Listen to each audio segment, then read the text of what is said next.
1 Corintios 6 Demandas y vida libertina. A instrucción respecto a demandas entre los cristianos. 1. Pablo denuncia su recurrencia a tribunales paganos en disputas entre cristianos. ¿Osa alguno de vosotros, cuando tiene algo contra otro, ir a juicio delante de los injustos, y no delante de los santos? ¿Osa alguno de vosotros? Son palabras fuertes. Pablo simplemente no puede creer lo que estos cristianos corintios están haciendo. B. Tiene algo contra otro. Aparentemente, un cristiano creyó haber sido engañado por otro, y buscó justicia en las cortes locales, ir a juicio delante de los injustos. Y los jueces locales se sentaban en lo que se conoce como el asiento bema del magistrado civil, el cual se encontraba en el centro del mercado. Porque la cultura griega encontraba entretenida un buen pleito legal, cualquier demanda pronto se hacía del dominio público. Se injustos es literalmente injusto, en el sentido de no justificado delante de Dios, no salvo. ¿Por qué los cristianos corintios están tratando de encontrar justicia de aquellos que no están justificados delante de Dios? Y Pablo está usando el término injustos en un sentido religioso, no un sentido moral. No es que los jueces corintios fueran necesariamente malos, sino que no eran cristianos. 2 a 6. ¿Por qué los cristianos son completamente capaces de juzgar sus propios asuntos, y está mal ir a las cortes paganas en disputas entre cristianos? ¿O no sabéis que los santos han de juzgar al mundo? Y si el mundo ha de ser juzgado por vosotros, ¿sois indignos de juzgar cosas muy pequeñas? ¿O no sabéis que hemos de juzgar a los ángeles? ¿Cuánto más las cosas de esta vida? Sí, pues, ¿tenéis juicio sobre cosas de esta vida? ¿Ponéis para juzgar a los que son de menor estima en la iglesia? Para avergonzaros lo digo. Pues que, no hay entre vosotros sabio, ni aun uno, que pueda juzgar entre sus hermanos, sino que el hermano con el hermano pleitea en juicio, y esto ante los incrédulos. ¿O no sabéis que los santos han de juzgar al mundo? Hemos de juzgar a los ángeles. Los cristianos deberían ser completamente capaces de juzgar sus propios problemas por causa de nuestro destino. Cuando reinemos con Jesucristo, nosotros vamos a, de una forma u otra, juzgar al mundo, incluso juzgar a los ángeles. La idea de cristianos juzgando a ángeles es fascinante. No significa que nos sentaremos a juzgar a ángeles fieles, como si pudiéramos penalizarlos por no ayudarnos o no estar ahí, pero tendremos parte juzgando a ángeles malos. 2. ¿Cuán grande es el destino de Dios para los hombres y mujeres redimidos? Hay alguna afirmación en los escritos apostólicos en ciertos sentidos que tiene implicación más definida y tremenda de la unión de los santos con el Señor. Morgan. 3. El destino de los hombres y mujeres redimidos, que un día será más grande que los ángeles, e incluso sentarse a juzgarlos, debió haber sido una fuente de gran molestia para algún ángel alto en el cielo. Él no quería servir a una criatura inferior ahora, y no quiere que una criatura inferior algún día sea levantada más alto que incluso él. Así que, él se rebeló contra Dios, y está determinado para alejar a tanta humanidad como sea posible de sentarse en el juicio de él mismo. Podemos imaginar el perverso placer orgulloso que Satanás tiene por cada alma que va al infierno. Ellos no se sentarán en el juicio sobre mí. B. Si los cristianos están siendo preparados ahora mismo para tan glorioso destino, ¿por qué los cristianos corintios permiten a aquellos que son de menor estima en la iglesia, esto es, los jueces seculares, que decidan las disputas entre cristianos? Se no hay entre vosotros sabio. Los cristianos corintios estaban orgullosos de lo que pensaban que era su sabiduría, 1 Corintios 1, 18-31. Pero sus acciones están mostrando que no había entre vosotros sabio. D. El hermano con el hermano pleitea en juicio. Por sus acciones, Pablo mostraba que no estaba en contra de toda acción legal. En Hechos 22, 25 y 25, 10-11, él apeló a las cortes romanas por sus derechos.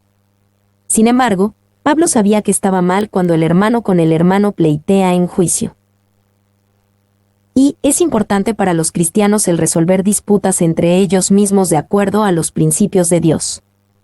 Esto se puede hacer a través de la iglesia, o por medio de arbitraje cristiano. Pero hoy en día, tal como en los días de Pablo, no hay ninguna razón para que los cristianos demanden unos a otros. 2. ¿Esto significa que es permisible para los cristianos demandar a no creyentes que los defraudaron? Esta es una cuestión importante en nuestros tiempos donde la gente está tan lista para demandar. Pablo ciertamente no saca a relucir este asunto en particular, y no dice que el problema entre los cristianos debe quedar sin resolución, solo que debe ser resuelto en el ámbito correcto. 3. Pablo tampoco está diciendo que los cristianos deberían tener su propia corte para manejar ley criminal. En Romanos 13, 3-4, Pablo dice que es apropiado para el Estado manejar casos criminales. Los cristianos deberían, de cualquier forma, ser capaces de manejar casos civiles entre ellos mismos. Aquellos en una comunidad religiosa que no se someterán a un arbitraje propio, hecho por personas entre ellos mismos, deberían ser sacados de la Iglesia de Dios. Clarke. 3:7. Pablo reprende al hombre que ha sido defraudado. ¿Por qué no aceptar el fraude? Así que, por cierto, es ya una falta en vosotros que tengáis pleitos entre vosotros mismos. ¿Por qué no sufrís más bien el agravio? ¿Por qué no sufrís más bien el ser defraudados? Los corintios eran como los americanos modernos, adictos a sus propios derechos. Sin embargo, en su aferro a sus derechos tan fieramente, ellos ya han mostrado una falta. Solo por ir a la corte en contra de tu hermano, ya perdiste. Sería mejor sufrir el agravio. Sería mejor ser defraudados en vez de defender tus derechos a expensas de la gloria de Dios y el mayor bien de su reino. Y Pablo estaba llamando a este hombre a hacer algo difícil de hacer, rendir lo que merecía por el mayor bien de Dios y su reino. Pero el hombre que fue defraudado no debería pensar que Pablo le estaba pidiendo tener una pérdida. Nadie que acepte mal por amor a la gloria de Dios será un perdedor. 2. Idealmente, la Iglesia debería haber resuelto la disputa. Pero si la Iglesia falló en hacer eso, Pablo le estaba pidiendo al hombre que confiara en Dios, no en jueces seculares, ni demandas, ni cortes. 3. Pablo no está diciendo por qué no sufrir agravio en lugar de confrontar el problema. En vez de eso, él está diciendo por qué no sufrir el agravio en lugar de traer tu disputa delante de no creyentes. 4. 8-11. Pablo reprende al hombre que ha hecho el agravio. ¿Te das cuenta de cuán serio es tu pecado? Pero vosotros cometéis el agravio, y defraudáis, y esto a los hermanos. ¿No sabéis que los injustos no heredarán el reino de Dios? No erréis, ni los fornicarios, ni los idólatras, ni los adúlteros, ni los afeminados, ni los que se echan con varones, ni los ladrones, ni los avaros, ni los borrachos, ni los maldicientes, ni los estafadores, heredarán el reino de Dios, y esto erais algunos, mas ya habéis sido lavados, ya habéis sido santificados, ya habéis sido justificados en el nombre del Señor Jesús, y por el Espíritu de nuestro Dios. Pero vosotros cometéis el agravio, y defraudáis, no hay lugar para tratos deshonestos para cristianos. Pero, cuanto menos hay lugar para tratos deshonestos entre cristianos. ¿Cuántos han rechazado las cosas de Dios y la congregación de los santos por causa de deshonestidad y engaño entre cristianos?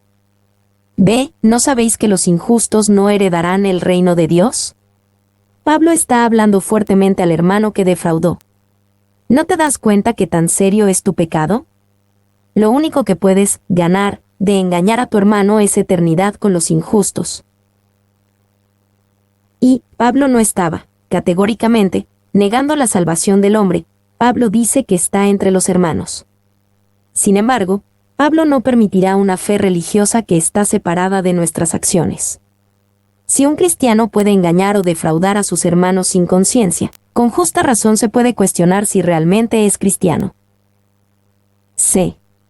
Este hombre que ha engañado a su hermano se está poniendo a sí mismo en mala compañía con fornicarios, idólatras, adúlteros, homosexuales, sodomitas, ladrones, avaros, maledicentes y estafadores. Y ninguno de estos que vive caracterizado por estos pecados heredará el reino de Dios. Y, sin duda, el hombre se dio cuenta seguro, lo que estoy haciéndole a mi hermano no está bien. Pero no es tan malo. Pablo quiere que sepa que tan mal estuvo eso. 2. No deberíamos pensar que un cristiano que ha cometido un acto de fornicación u homosexualismo, o cualquiera de los otros pecados listados, será automáticamente excluido del reino de Dios. En vez de eso, desde que Pablo describe estas personas por sus pecados, él quiere decir aquellos que sus vidas son dominadas y caracterizadas por estos pecados. Entonces, un acto ocasional de fornicación u homosexualidad no es gran cosa para Dios. Por supuesto que sí, porque va en contra de todo lo que se nos ha dado en Jesús, y porque un estilo de vida de pecado comienza con un solo acto de pecado. 3. El hombre que engañó a su hermano tenía que ver que si su vida estaba dominada y caracterizada por este pecado, tanto como cualquier otra persona que Pablo describió, él debería estar tan preocupado por su salvación como cualquiera de ellos. D. Ni los afeminados, como esta es una clara condenación de la homosexualidad, aquellos que quisieran justificar la práctica dicen que Pablo está hablando de prostitución homosexual, no una relación de amor y cariño homosexual. Pero tomándolo en contexto, no hay duda Dios está hablando de cualquier tipo de acto homosexual con las palabras malakoi, afeminados, la cual literalmente se refiere a prostitutas masculinas, y arsenokoitai, sodomitas, un término genérico para toda la práctica homosexual. Y Pablo no estaba hablando de una cultura homofóbica. La homosexualidad era desenfrenada en la cultura de Pablo. 14 de los primeros 15 emperadores romanos fueron bisexuales u homosexuales. En el mismo tiempo que Pablo estaba escribiendo, Nerón era emperador. Él había tomado a un chico llamado Esporo y lo había castrado. Después se casó con él, con una ceremonia completa, lo trajo al palacio con una gran procesión y convirtió al chico en su esposa.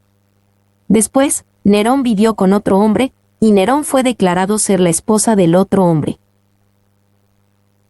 2. En esta lista de pecados, la homosexualidad, no alguna versión especial de homosexualidad, es descrita. Pero es descrita junto con otros pecados, de los cuales muchos de aquellos que denuncian fuertemente a los homosexuales ellos mismos son culpables. ¿Pueden fornicarios o adúlteros o los avaros o borrachos condenar correctamente a los homosexuales? Por supuesto que no. 3. Los cristianos erran cuando excusan la homosexualidad y niegan que es un pecado. Pero también erran igualmente mal cuando señalan que Dios está únicamente enojado contra eso. El punto importante de Pablo, y esto erais algunos. Aunque estos pecados caracterizan a aquellos que no heredarán el reino de Dios, los cristianos no pueden ser no amorosos o indiferentes hacia ellos porque ellos están donde solíamos estar. Y los cristianos no deberían, y no deben decir que tales pecados en las vidas de aquellos que no conocen a Jesús no tienen importancia para Dios. La tienen. En vez de eso, deben comunicar el mensaje de salvación en Jesucristo. Él salvará a su pueblo de sus pecados. Mateo 1:21.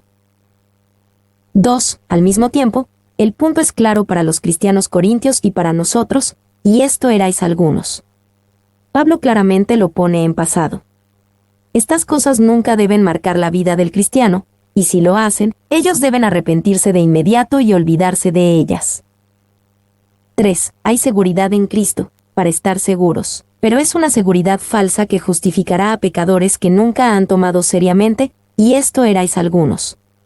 Sí. Más ya habéis sido lavados, santificados, justificados. La gran obra de Dios para nosotros en Cristo Jesús es descrita en 3 términos. Y, ya habéis sido lavados, somos lavados y limpios del pecado por la misericordia de Dios, Tito 3:5. Podemos ser limpiados de nuestros pecados al clamar en el nombre del Señor, Hechos 22:16. Somos lavados por la obra de Jesús en la cruz por nosotros, Apocalipsis 1:5, y la palabra de Dios, Efesios 5:26. 2. Ya habéis sido santificados, somos apartados, lejos del mundo y en Dios, por medio de la obra de Jesús en la cruz, Hebreos 10:10, por la palabra de Dios, Juan 17:19, por la fe en Jesús, Hechos 26:18, y por el Espíritu Santo, Romanos 15:16. 3. Ya habéis sido justificados, somos declarados justos delante de la corte de Dios, no meramente inocentes, sino declarados ser justos delante de Él. Somos justificados por la gracia de Dios a través de la obra de Jesús en la cruz, Romanos 3:24, por fe y no por nuestras propias obras. Romanos 3:28. 4. Dios puede tomar al tipo de gente descrita en 1 Corintios 6:9 y 10 y convertirlos en el tipo de gente descrita en 1 Corintios 6:11. Cuán grande es la obra de Dios. G. En el nombre del Señor Jesús, y por el Espíritu de nuestro Dios. Sin intentar presentar una doctrina de la Trinidad, Pablo muy naturalmente, porque él sabía que era verdad de Dios, lista las tres personas de la Trinidad en relación con esta gran obra en la vida del creyente. B. Instrucción en relación a pureza sexual. 1:12. Un principio para la pureza sexual entre los cristianos. Lo que está permitido no es nuestra única guía de conducta. Todas las cosas me son lícitas, mas no todas convienen. Todas las cosas me son lícitas, mas yo no me dejaré dominar de ninguna. A. Tanto en 1 Corintios 5, en la sección que trata acerca de inmoralidad sexual de cierto miembro de la iglesia en Corinto, como en 1 Corintios 6, en la sección donde ciertos pecadores son descritos, Pablo ha sacado el tema de la conducta sexual de los cristianos. Ahora, él señalará algunas preguntas y problemas que los cristianos corintios tenían acerca de entender y hacer lo que Dios quería que hicieran en relación con el sexo. D. Todas las cosas me son lícitas. Esta fue quizás una frase que Pablo usó al enseñarles a los cristianos corintios acerca de la libertad cristiana. Podríamos escuchar a Pablo diciéndole a los corintios exactamente lo que le dijo a los colosenses en Colosenses 2, 16-17. Cuando se trata de lo que comemos o bebemos o qué día alabamos al Señor, todas las cosas me son lícitas. Estoy en libertad, y no debería dejar que nadie me ponga bajo esclavitud, y los legalistas tienden a hacerlo. C. Mas no todas convienen. Los cristianos de Corinto estaban tomando la idea de todas las cosas me son lícitas y aplicándola en áreas que Pablo, o el Señor, nunca pretendieron. Ellos estaban usando su libertad como permiso para pecar. Y, específicamente, de la referencia de la ramera en 1 Corintios 6:15, el punto parece ser que los cristianos en Corinto pensaron que tenían libertad de usar los servicios de las prostitutas. Esto podría haber sido culturalmente aceptable en la ciudad de Corinto, y podría haber sido aceptado en la comunidad religiosa entre los religiosos paganos, quienes no veían nada malo en una persona religiosa usando prostitutas. D. Yo no me dejaré dominar de ninguna. En esta frase, Pablo usa un verbo que usa de nuevo solo en 1 Corintios 7:4, en el contexto de un esposo y esposa teniendo autoridad sobre el cuerpo del otro. Pablo pudo decir más: yo no me dejaré dominar de nadie, como de una prostituta. 2, 13-14, un principio para la pureza sexual entre los cristianos. Apetito por comida y por sexo no son lo mismo. Las viandas para el vientre, y el vientre para las viandas, pero tanto al uno como a las otras destruirá Dios. Pero el cuerpo no es para la fornicación, sino para el Señor, y el Señor para el cuerpo. Y Dios, que levantó al Señor, también a nosotros nos levantará con su poder. A. Las viandas para el vientre, y el vientre para las viandas. Los cristianos en Corinto probablemente estaban usando este dicho para justificar el darle a sus cuerpos lo que querían. Mi cuerpo quiere comida, así que como. Mi cuerpo quiere sexo, entonces contrato una prostituta. ¿Cuál es el problema? B. Pero Pablo no los dejará que tomen ese eslogan, que aplica para restricciones irrelevantes de comida, y aplica para inmoralidad sexual, porque el cuerpo no es para la fornicación, sino para el Señor, y el Señor para el cuerpo. Y, por causa de nuestros lujuriosos apetitos sexuales, puede parecer que Dios hizo nuestros cuerpos para inmoralidad sexual. Pero Dios no hizo nuestros cuerpos de esa manera, el pecaminoso Adán lo hizo. Vemos la sabiduría del diseño de Dios para el cuerpo y la pureza sexual cuando vemos los problemas de embarazos no planeados y enfermedades de transmisión sexual. Eso es el precio que una paga en el cuerpo por usar el cuerpo de una manera que nunca fue la intención del Señor. El cuerpo no es para fornicación. C. Un día Dios destruirá nuestros estómagos, en el sentido de ser dependientes de comida y afectados por el hambre, aunque allá habrá comer y comidas en el cielo. Sin embargo, nuestros cuerpos mismos en su carácter moral, con respecto a conducta sexual, serán levantados por el Señor en la resurrección. Entonces, lo que hacemos con nuestros cuerpos respecto a comida no nos afecta de la misma manera que lo que hacemos con nuestros cuerpos con respecto a sexo.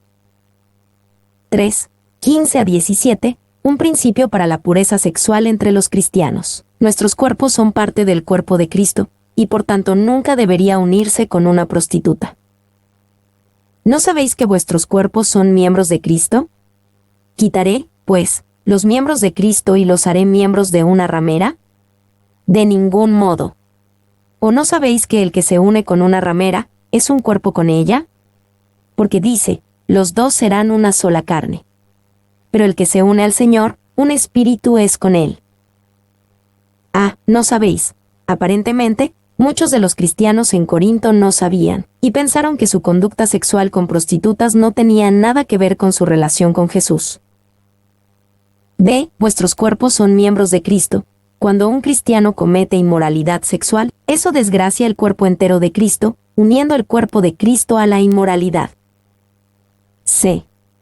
El que se une con una ramera, es un cuerpo con ella, una sola carne. En sus relaciones sexuales, un esposo y una esposa se convierten en una sola carne en una forma que está bajo la bendición de Dios.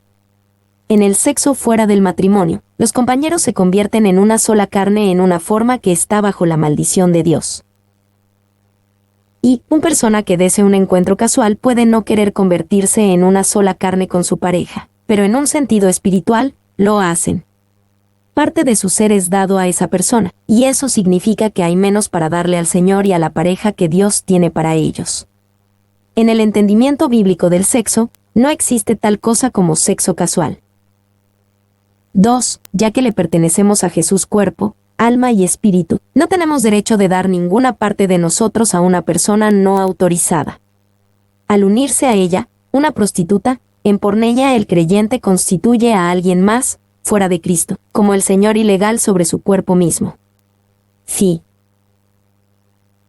3. Sexo fuera del matrimonio es como un hombre robando un banco. Él obtiene algo, pero no es suyo y él pagará por ello algún día. Sexo dentro del matrimonio puede ser como una persona poniendo dinero en el banco. Hay certeza, seguridad, y él recogerá dividendos. Wiersbe. D. El que se une al Señor, en el calor de la pasión lujuriosa, cosas espirituales parecen ser muy lejanas. Sin embargo, la raíz de la mayor de las pasiones lujuriosas está el deseo por amor, aceptación y aventura, lo cual es mucho mejor, y más completamente, satisfecho en una relación de un espíritu con el Señor en vez de con inmoralidad sexual. 4. 18. Un mandato para la pureza sexual entre los cristianos, huid de la fornicación. Huid de la fornicación. Cualquier otro pecado que el hombre cometa, está fuera del cuerpo, mas el que fornica, contra su propio cuerpo peca. Huid. Pablo no nos dice que seamos valientes y resistamos la pasión lujuriosa de la inmoralidad sexual, sino huir de su misma presencia. Muchos han caído por causa de menospreciar el poder de la pasión lujuriosa, o pensar que pueden probarse a sí mismos y ver cuánto pueden resistir. Y, en vez de eso, deberíamos seguir el ejemplo de José, quien huyó de la inmoralidad sexual aun cuando le costó algo el hacerlo, Génesis 39, 7-21. 2. Algunos pecados, o solicitudes para pecar, deben ser razonados con, en los casos previamente mencionados, si tú discutes que estás deshecho, no razones, sino vuela. Clarke. B. Huid de la fornicación. Pablo no dice que los corintios deben huir del sexo, solo inmoralidad sexual. Dios nos dio el sexo como un precioso regalo a la humanidad, y lo usa poderosamente para unir al esposo y la esposa juntos en una verdadera relación de una carne. Como dice Hebreos 13:4, el hecho sin mancilla la relación sexual entre esposo y esposa es pura, santa y buena delante de Dios. Pero la inmoralidad sexual obra en contra del buen propósito de Dios para el sexo, obrando en contra de una verdadera relación de Dios de una carne. El sexo fuera del matrimonio puede ser emocionante, pero no puede ser enriquecedor. Fornicación. Se nos recuerda que Pablo usa la palabra griega porneia, que se refiere a un amplio rango de pecado sexual. El huir de la fornicación significa más que solo no tener coito con alguien con quien no estamos casados. Significa huir de la gratificación sexual fuera de, o aparte de, las relaciones sexuales con alguien con quien no estamos casados. 2. Significa huir de la gratificación sexual o emoción que uno podría encontrar en videos pornográficos, películas, revistas, libros o materiales en Internet. D. Contra su propio cuerpo peca. Pablo no está diciendo que la inmoralidad sexual es peor que cualquier otro pecado, pero él enseña que el pecado sexual tiene un efecto único en el cuerpo, no solo en una forma física, sino también en forma moral y espiritual. Agustín fue un cristiano quien tuvo muchos problemas con mantenerse puro sexualmente. Por mucho tiempo, lo alejó de seguir realmente a Dios. Él solía orar: Dios, hazme puro pero no justo aún. Pero hubo un punto donde él realmente giró todo en torno a Dios.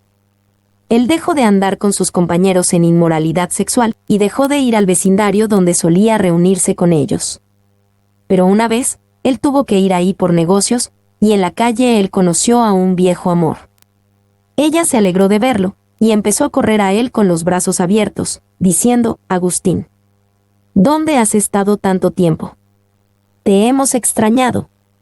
Agustín hizo la única cosa que podía hacer: comenzó a correr en la dirección opuesta. Ella le gritaba: Agustín, ¿por qué estás corriendo? Solo soy yo. Él volteó, mientras corría, y dijo: estoy corriendo porque yo no soy yo. Él era un hombre diferente por causa de Jesús, viviendo de forma distinta. Si nuestras vidas fueron cambiadas por Jesús, se mostrará en el deseo de huir de la fornicación. 5. 19 a 20, un principio y un mandato para la pureza sexual entre los cristianos. Glorificar a Dios en sus cuerpos. ¿O ignoráis que vuestro cuerpo es templo del Espíritu Santo, el cual está en vosotros, el cual tenéis de Dios, y que no sois vuestros? Porque habéis sido comprados por precio. Glorificad, pues, a Dios en vuestro cuerpo y en vuestro espíritu, los cuales son de Dios. Vuestro cuerpo es templo del Espíritu Santo. Un templo es un lugar sagrado para Dios y puro de inmoralidad. Si es verdad que estamos llenos con el Espíritu, eso debe influenciar nuestra conducta sexual. Y si cometemos inmoralidad sexual como cristianos, estamos contaminando el templo de Dios. Y, anteriormente, en 1 Corintios 3:16, Pablo había dicho que la iglesia como un conjunto era el templo del Espíritu Santo. Ahora, él dice que lo mismo es verdad, en un sentido espiritual, para individuos cristianos. B. Porque nuestro cuerpo es el templo del Espíritu Santo, nuestros cuerpos pertenecen a Dios, y no a nosotros mismos, no sois vuestros. Porque habéis sido comprados por precio. Y, cualquier persona honesta tendrá mayor cuidado con algo que no le pertenece. Nuestros cuerpos pertenecen a Dios. Son su posesión comprada. No tenemos el derecho de contaminar o abusar de la propiedad de Dios. 2. Este principio aplica a más que nuestra conducta sexual. Si nuestros cuerpos pertenecen a Jesús, tampoco tenemos derecho de estar inactivos con, o desperdiciando, lo que le pertenece a Él. Nuestros cuerpos deberían ser puestos en uso de glorificar a Dios. Glorificad, pues, a Dios en vuestro cuerpo. Su cuerpo era un caballo dispuesto cuando estaba en servicio del diablo. No deje que sea un perezoso animal ahora que jala el carruaje de Cristo. Spurgeon. C. Porque nuestro cuerpo es el templo del Espíritu Santo, tenemos a Dios mismo viviendo en nosotros. Esto significa que tenemos una fuerza, un poder, viviendo dentro de nosotros para darnos poder sobre los pecados de la carne. Deberíamos esperar pureza sexual de los cristianos más que de aquellos que no lo son, porque no tiene a Dios viviendo en ellos como nosotros. D. Algunos cristianos piensan que el diablo no puede poseer el alma o espíritu de un cristiano, pero que el cuerpo de un cristiano puede llenarse con demonios, por lo que al cristiano se le deben expulsar esos demonios por otra persona. Pero Pablo pone en claro que nuestros cuerpos pertenecen a Jesús tanto como nuestros espíritus. Él es el dueño de mi cuerpo, y no es el subencargado de demonios. Muchos viejos manuscritos terminan este capítulo con las palabras glorificad, pues, a Dios en vuestro cuerpo. Las palabras y en vuestro espíritu pudieron ser añadidas por un escriba que pensó que no era lo suficientemente espiritual para finalizar el capítulo hablando acerca de nuestros cuerpos glorificando a Dios. Pero Ironside estaba en lo cierto cuando dijo, glorifica a Dios en tu cuerpo y el lado espiritual se cuidará a sí mismo. Mi nombre es Demim. Soy tu asistente personal. Mi sitio en internet es demim.es.tl.